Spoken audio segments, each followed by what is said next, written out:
राजनीति, आंदोलन, किसान, करप्शन, गरीबी, इन सभी मुद्दों पर आवाज उठाएगा अब तक न्यूज इंडिया। सत्ता के आगे जब भी सवाल कमजोर पड़ने लग जाए तो सवाल उठाने पड़ते हैं। बोल के लफ्ज आजाद है तेरे, बोल के सच जिंदा है अब तक। नमस्कार, मैं हूं आपके साथ शिवानी शर्मा। आइए एक नजर डालते हैं आज के सुपरफास्ट बुलेटिन की ओर। प्रधानमंत्री नरेंद्र मोदी ने सोमवार को लोकसभा में वंदे मातरम पर चर्चा के दौरान इसके रचयिता बंकिम चंद्र चटर्जी को बंकिम दा कहा तो तृणमूल कांग्रेस की ओर से आपत्ति जताई गई, जिसके बाद मोदी ने राष्ट्रगीत के लेखक के नाम के साथ बाबू शब्द जोड़ा। लोकसभा में राष्ट्रीय गीत वंदे मातरम के 150 साल पूरे होने पर चर्चा की शुरुआत करते हुए जब प्रधानमंत्री नरेंद्र मोदी इसकी रचना के समय का उल्लेख कर रहे थे तो उन्होंने बंकिम चंद्र चटर्जी का बंकिम दा कहकर पुकारा। लोकसभा में वंदे मातरम की 150वीं वर्षगांठ पर विशेष चर्चा में बीजेपी पर जमकर निशाना साधा। उन्होंने कहा कि ये गीत 150 साल से देश की आत्मा का हिस्सा है, देश के लोगों के दिल में बसा है। 75 साल से ये देश में है। आज इस पर बहस की चर्चा की हो रही है। मकसद क्या है इसका? जनता का विश्वास, दायित्व, उनके प्रति हमारी जिम्मेदारी हम कैसे निर्वहन कर रहे हैं। नई दिल्ली इंडिगो एयरलाइन बड़े ऑपरेशनल संकट का सामना कर रही है, जिससे देश भर में बड़े पैमाने पर फ्लाइट कैंसिल हो रही है। एयरपोर्ट पर अफरा तफरी मची है। उड़ानें रद्द होने से एयरलाइन को करोड़ों रुपए रिफंड करने पड़ रहे हैं। सोमवार को जारी नए आंकड़ों से पता चलता है कि स्थिति कितनी गंभीर हो गई है। आंकड़ों के मुताबिक 1 से 7 दिसंबर 2025 के बीच इंडिगो ने 5.86 लाख टिकट कैंसिल किए और उनका रिफंड दिया, जो 559.65 करोड़ रुपए था। महाराष्ट्र के नासिक जिले के वनी क्षेत्र में एक दुखद हादसा हुआ, जिसमें इनोवा कार खाई में गिर गई और उसमें सवार 6 लोगों की मृत्यु हो गई। यह घटना उस समय हुई जब श्रद्धालु सप्तशृंगी देवी के दर्शन करके गाड़ी से वापस लौट रहे थे।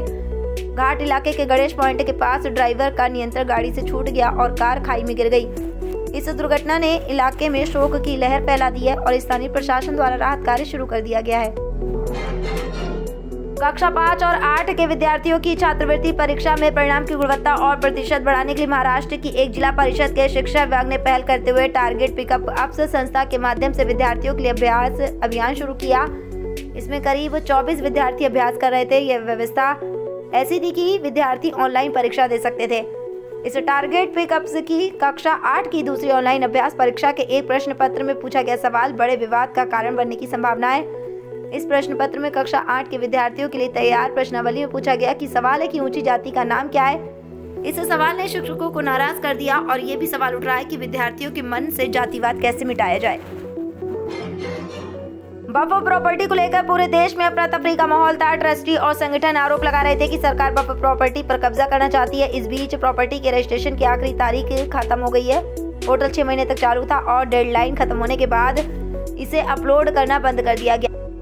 मिनिस्ट्री ऑफ माइनॉरिटी अफेयर्स की तरफ से जारी डेटा के मुताबिक यूएमआईडी पोर्टल पर 2,16,905 वक्फ प्रॉपर्टी को मंजूरी मिली है। यूएमआईडी पोर्टल पर कुल 5.17 लाख प्रॉपर्टी रजिस्टर हो चुकी। इसका मतलब है कि कुल एसेट्स का सिर्फ 1/4 ही डिजिटली रिकॉर्ड हो पाया है, जबकि बाकी लाखों एसेट्स का भविष्य धुंधला दिख रहा है।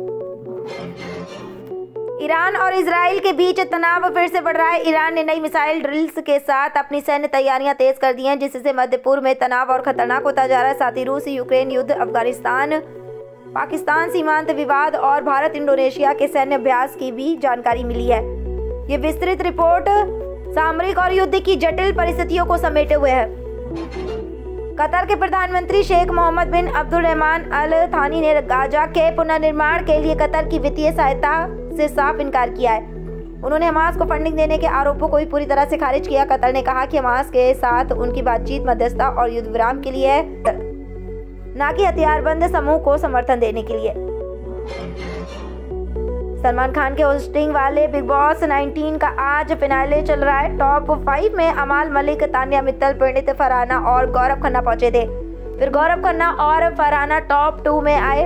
इसके बाद शो की ट्रॉफी पर गौरव खन्ना ने कब्जा जमाया। वे शो के विनर बने हैं। गौरव खन्ना बिग बॉस 19 के विनर बने। उन्हें ट्रॉफी के अलावा 50 लाख रुपए की धनराशि इनाम में मिली है। इसी के साथ ये सीजन समाप्त हो गया। भारतीय महिला टीम की उप कप्तान स्मृति मंदाना ने म्यूजिक कंपोजर पलाश मुछाल के साथ शादी टूटने के बाद उनसे सभी रिश्ते खत्म कर दिए हैं। स्टार खिलाड़ी ने पलाश और उनकी बहन पलक मुछाल को इंस्टाग्राम पर अनफॉलो कर दिया। मंदाना ने सोशल मीडिया से उनके और पलाश की सभी तस्वीरों को भी डिलीट कर दिया। बता दें कि मंदाना और पलाश ने रविवार को सोशल मीडिया के जरिए अपनी शादी टूटने का ऐलान किया और कहा कि अब दोनों जीवन में आगे बढ़ रहे हैं। तो ये थी आज की सुपरफास्ट टॉप 10 बुलेटिन। इस तरह की खबरें देखने के लिए आप लगातार हमारे चैनल के साथ बने रहिए। नमस्कार।